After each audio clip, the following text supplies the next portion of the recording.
Ẹ ǹlẹ́ o, ẹ̀yin akẹ́kọ̀ọ́ èdè Yorùbá. Mo wá láti kọ́ yín ní èdè Yorùbá ní èní. Orúkọ tèmi ni Ọpẹ́yẹmí. Láti kọ́ èdè Yorùbá, àwọn nǹkan kan ṣe kókó tó ṣe pàtàkì. Lára wọn ni ìró ohùn. Nínú ìrírí mi gẹ́gẹ́ bí olùkọ́ èdè Yorùbá, mo ti rí wípé láti mọ èdè Yorùbá kà àti láti mọ̀ ọ́ kọ, bákan náà láti mọ̀ ọ́ sọ, èèyàn gbọ́dọ̀ mọ ìró ohùn. Mo fẹ́ lè sọ pé ìró ohùn ni ó ṣe pàtàkì jù láti mọ èdè Yorùbá sọ àti láti mọ èdè Yorùbá kà, bákan náà láti lè mọ̀ ọ́ kọ. Fún ìdí èyí ńkọ́, màá máa kọ́ yín ní iṣẹ́ lórí ìró ohùn. Ìró ohùn. Ìró ohùn.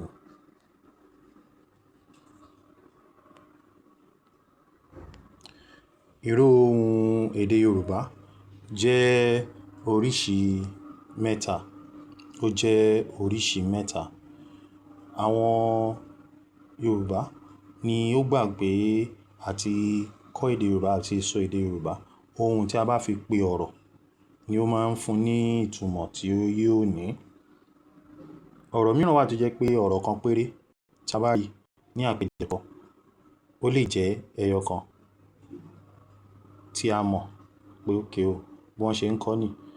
Ṣùgbọ́n tí a bá bẹ̀rẹ̀ sí ní fi ohùn sí, yóò fún wa ní oríṣiríṣi ìtumọ̀. The tones are the most important thing to learn when you want to learn how to read, how to write, and how to speak the Yoruba language.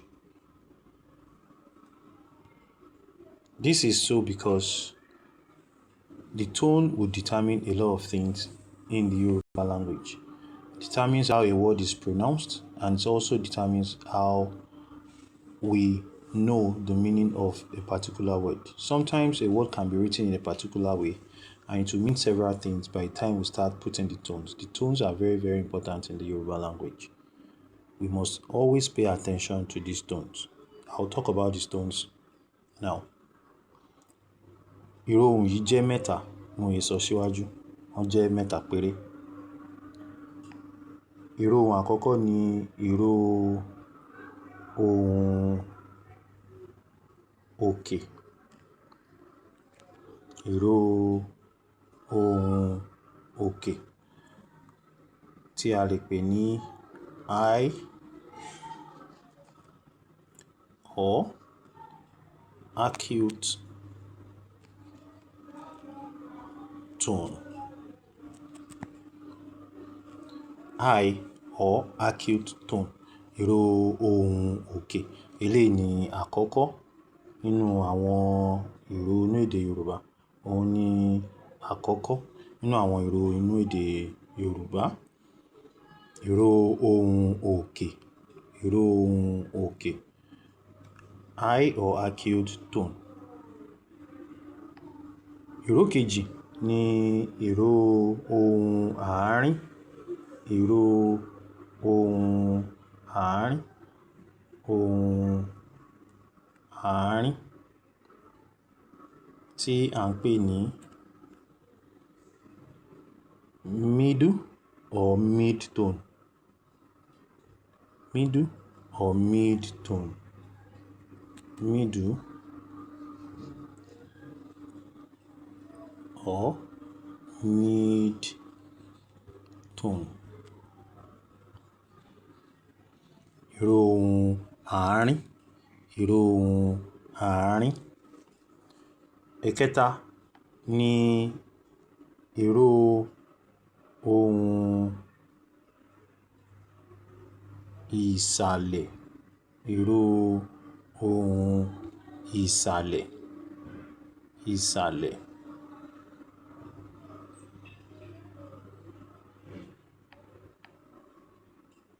Ìró ohùn ìsàlẹ̀. Ohùn ìsàlẹ̀ tí à ń pè ní the low or the grave tone. the low, or the grave tone. Àwọn ìró mẹ́tẹ̀ẹ̀ta tó wà nínú èdè Yorùbá ni. Ìró yìí ni ó máa ń hàn lórí àwọn lẹ́tà álífábẹ́ẹ̀tì tí a pè ní fáwẹ́lì. Àwọn fáwẹ́lì nínú álífábẹ́ẹ̀tì èdè Yorùbá. Ìyẹn ni wípé a máa ń fi àwọn ìró yìí hàn, tàbí àwọn ìró yìí máa ń hàn jáde láti ara fáwẹ́lì inú èdè Yorùbá tàbí nínú ọ̀rọ̀ Yorùbá kọ̀ọ̀kan. Máa ń hàn nínú ọ̀rọ̀ Yorùbá kọ̀ọ̀kan. Àwọn fáwẹ́lì wo ni à ń sọ? A ní fáwẹ́lì tí a pè ní fáwẹ́lì àìrọ́múpè tó jẹ́ a, e,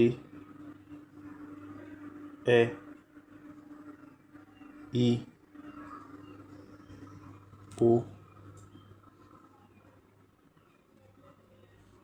o, àti u. Àwọn eléyìí ni fáwẹ́lì àìrọ́múpè tí a ti máa ń rí kí ìró ohùn yìí tí ó sinmi lé nínú ọ̀rọ̀ Yorùbá. A tún ní àwọn ìró fáwẹ́lì mìíràn tí kò sí nínú álífábẹ́ẹ̀tì Yorùbá ṣùgbọ́n tí ó jẹ́ wípé a máa ń lò wọ́n nínú èdè Yorùbá. The tones normally would rest on vowels in Yoruba words. Tones are always evident on vowels in Yoruba words. There are 7 vowels in Yoruba alphabet, and there are other 5 nasalized vowels that are not in the alphabet, but they are also equally important in the Yoruba language. The ones in the alphabet are the oral vowels that we pronounce as a, e, I,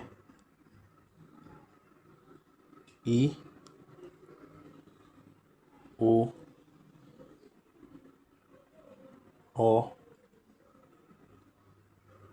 and u. These are the oral vowels that you find in the alphabet. However, there are other 5 nasalized vowels that are not in the alphabet, but they are also important and equally important in the Yoruba language. They are used in Yoruba words. I'll write them out now. Àwọn fáwẹ́lì yìí ni a pè ní fáwẹ́lì aránmúpè. Àwọn ni an,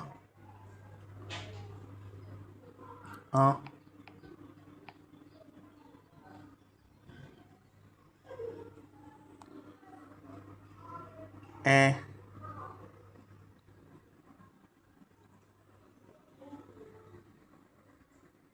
ń,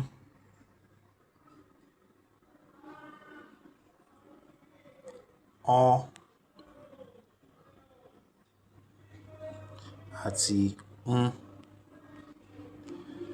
Tí ẹ bá ṣàkíyèsí, ẹ rí i pé bí a ṣe kọ wọ́n ó yàtọ̀ díẹ̀ sí bí a ṣe kọ àwọn fáwẹ́lì àìrọ́múpè, torí pé ń tí ó ń tẹ̀lé ìró kọ̀ọ̀kan nínú fáwẹ́lì yìí ni ó jẹ́ kí àti pè é yàtọ̀ sí bí a ṣe ń pe àwọn fáwẹ́lì àìrọ́múpè. Fún ìdí èyí, aránmúpè àwọn fáwẹ́lì eléyìí ni o. Àwọn ni an, ẹ, ń, ọ, àti ń. There are 5 of them. 5 nasalized vowels pronounced as an, ẹ, ń, ọ, àti ń, and ń. These are the sounds, vowel sounds that the tones rest on in Yoruba words. I will give you examples. But before I go to the examples, I want to tell you that for each of these 3 tones, there are marks, there are critical mark or markings that differentiate them. Actually, 2 of them have these marks and the third does not. The first one is the ìró ohùn òkè. All these tones that are given marks, or all the marks that are given to the tones, are known as àmì ohùn, tonal marks. Àmì ohùn. Àmì ohùn, tonal marks.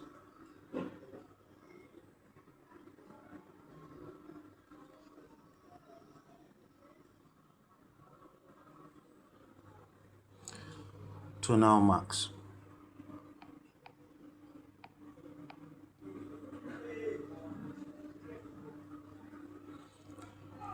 Each of these tones have a mark that represent them on words. When you see these marks, you know that they are representing the tone.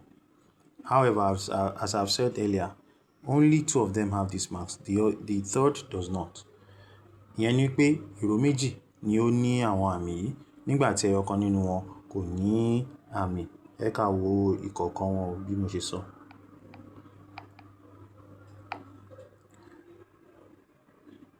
Ohùn òkè. Ohùn òkè. Àmì fún ohùn òkè ni a fẹ́ fi hàn yín yìí. Tí ẹ bá ti rí ọ̀rọ̀ tí àmì yìí tó bá lọ báyìí lórí rẹ̀, ó ní ohùn òkè. Ó ní a sì ń pè ní mí. Mí. Ìyẹn ni wípé ìró yìí, tí ẹ bá ti rí àmì yìí, bí ohùn yẹn ṣe gbọ́dọ̀ dún ni mí. Mí. Ó gbọ́dọ̀ lọ bí ìgbà tí nǹkan ń lọ láti ilẹ̀ lọ sí òkè. Mí. Mí. Àmì tí ó dúró fún ohùn òkè, òun ni a ti ṣe àfihàn rẹ̀ yìí, òun nìyí. Tí ẹ bá ti rí eléyìí ní orí fáwẹ́lì, ẹ ti mọ̀ pé òun ni kíni o. Òun ni à ń pè ní ohùn òkè. Mí. Mí. Mí. Mí. Òun ni à ń pè ohùn yìí. Ẹ jẹ́ kí n ṣe àpẹẹrẹ àwọn ọ̀rọ̀ tó ní ìró yìí lókè ọ̀rọ̀ wọn láti fi hàn irú ìtumọ̀ tí wọ́n ní. Tí ẹ bá wo ọ̀rọ̀ bí wá.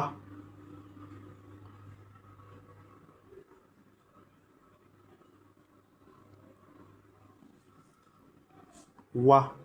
Tí ẹ bá wo á tí ó jẹ́ ìró fáwẹ́lì, ẹ máa rí àmì tó wà lórí rẹ̀ tí ó jẹ́ mí. Mí. Tí ẹ bá wá fi mí yìí pe ọ̀rọ̀ yìí, á di kíni o. Wá. Wá. Tí àwọn olóyìnbó ń pè ní come. Wá. Wá. Ẹ ká tún wo àpẹẹrẹ mìíràn. Ẹ wo ọ̀rọ̀ bí lá. Lá. Tí ẹ bá wo á yìí, ẹ ó rí pé àmì tó wà lórí rẹ̀ ó lọ sí apá ọ̀tún, ó lọ sí òkè ní apá ọ̀tún. Fún ìdí èyí ńkọ́, that is àwọn mí ohùn òkè tí à ń pè ní lá. Lá. Torí ó dún bí a ṣe ń pe orúkọ ẹ̀ tó ń jẹ́ mí. Lá. Which is to either lick or wear out, or if something is worn.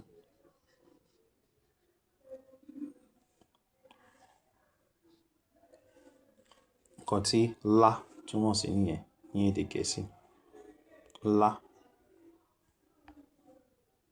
Ẹ ká wo ọ̀rọ̀ míì tó tún ní àmì ohùn òkè ní orí. Ẹ bá wo ọ̀rọ̀ bí gbá tàbí bá lo ohùn míì gbé. Gbé. Gbé. Ẹ bá wo ìró yìí, ẹ máa rí pé orí fáwẹ́lì ni àmì yìí dúró sí. Ó sì lọ sí òkè láti apá òsì kún òkè lọ sí ọ̀tún tí ó fi di gbé. Gbé. That is carry. Gbé. Carry. Gbé. Ẹ ká wo ohùn kejì tí a pè ní ohùn àárín. Ohùn àárín. That's the middle or the mid-tone.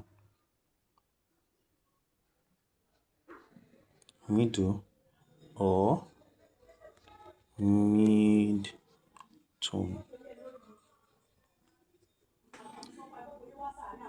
Ohùn àárín. Ohùn àárín. Ohùn àárín yìí ni ohùn tí mo sọ wípé kò ní àmì. Ó ní ohùn tí kò ní àmì. The middle tone or the mid-tone does not have any sign representing it.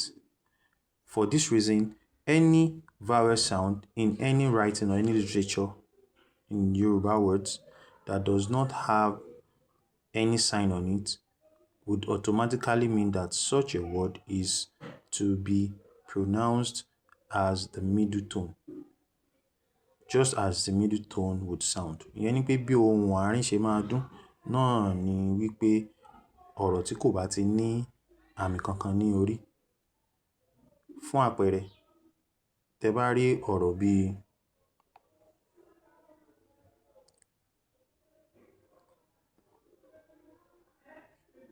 ṣe, ṣe, re, that is to do, ṣe, ṣe, ṣe, re. Ẹ máa rí pé e kò sí àmì kankan ní orí rẹ̀, kò ní àmì kankan ní orí, kò ní àmì kankan ní orí.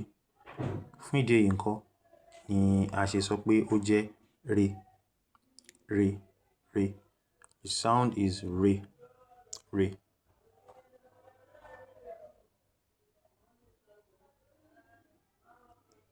Ẹ ká tún wo àpẹẹrẹ ọ̀rọ̀ mìíràn. Ẹ wo ọ̀rọ̀ bí lọ. Lọ means go or grind.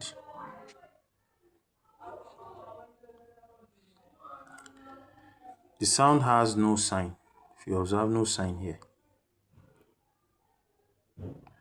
Fún ìdí èyí ńkọ́ la ṣe pè ní lọ, lọ. Ó lọ Ìbàdàn, went to Ìbàdàn. Ó lọ ata, she ground the pepper. Ìkẹta nínú àwọn àmì ohùn yìí ni do, do, tí a pè ní ohùn ìsàlẹ̀, ohùn ìsàlẹ̀, tí a pè ní do, do, ohùn ìsàlẹ̀. Tí mo ti sọ fún yín pé ó jẹ́ kíni o, low or grave tone.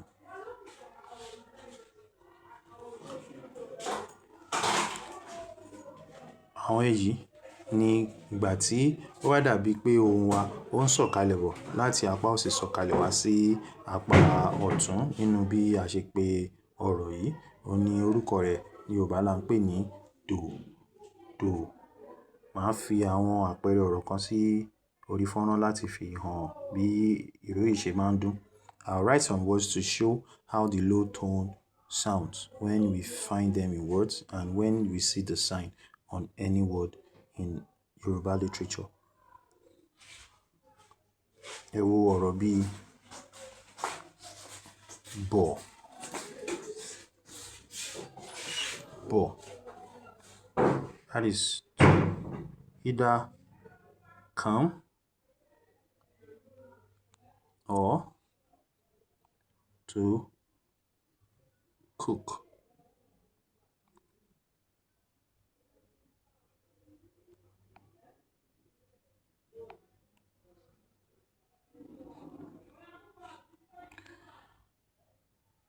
Mò ń bọ̀, bọ̀. You can see where the sign is. Bọ̀, bọ̀. Mò ń bọ̀, bọ̀. I am coming. Lọ bá mi bọ ẹran yẹn. Lọ bá mi bọ̀. Mo bọ ẹran. To cook the meat. Bọ̀. Ẹran yẹn ti bọ̀. Ẹran tí mò ń sè ti bọ̀. That means the meat I am cooking is now well cooked. Is cooked. The meat is cooked. Àwọn ìró mẹ́tẹ̀ẹ̀ta tó wà nínú èdè Yorùbá ni a dárúkọ yìí. Ẹ ṣé. Màá kọ àwọn ọ̀rọ̀ kan fún wa tí màá fẹ́ kí a fi àmì ohùn wọn yìí pè. Ẹ wo ọ̀rọ̀ bí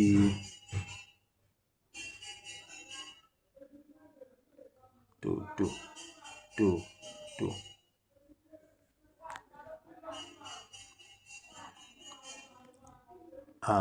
Gbà.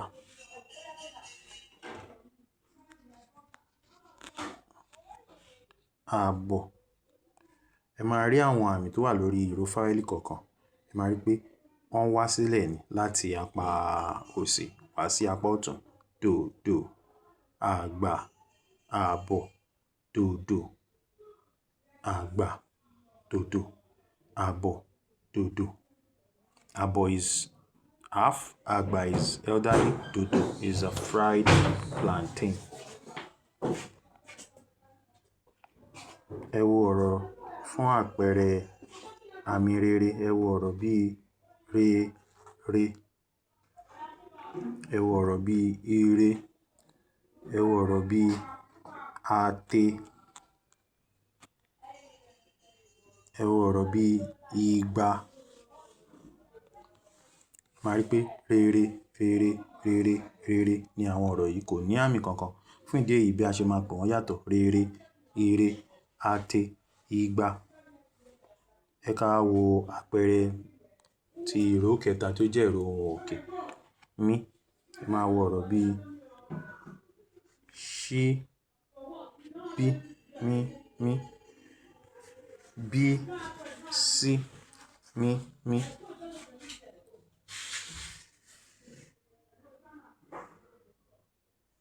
Bọ́, lá, mí. Kún, lé, mí.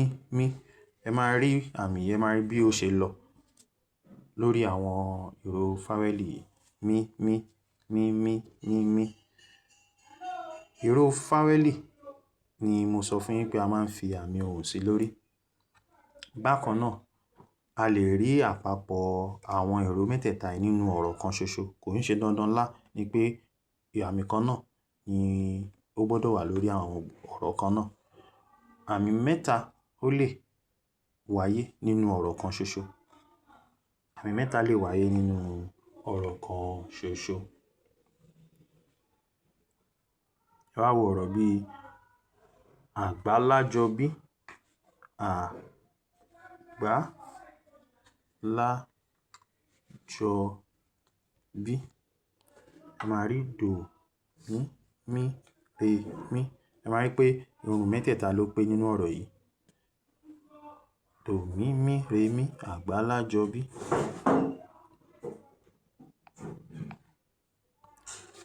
Ẹ ṣé o. Ẹ ṣé tí ẹ tẹ́tí sí wa ní ẹ̀kọ́ yìí. Ní àwọn kíláàsì mi a tún máa ṣiṣẹ́ lórí àwọn ọ̀rọ̀ mìíràn. Mo fẹ́ kí ó yé yín pé ṣísẹ̀ntẹ̀lé ni a máa kọ́ àwọn iṣẹ́ yìí ní èdè Yorùbá. We will be teaching these topics step by step because it's very important that you have these basics before you now move to constructing sentences in the Yoruba language. So the very first thing, the most important thing to first learn are the Yoruba tones. The Yoruba tones. Ìró ohùn tí ó jẹ́ àkọlé kíláàsì ẹ̀kọ́ wa lénìí. Ìró ohùn. Ẹ ṣé o tí a fi ọkàn bá lọ.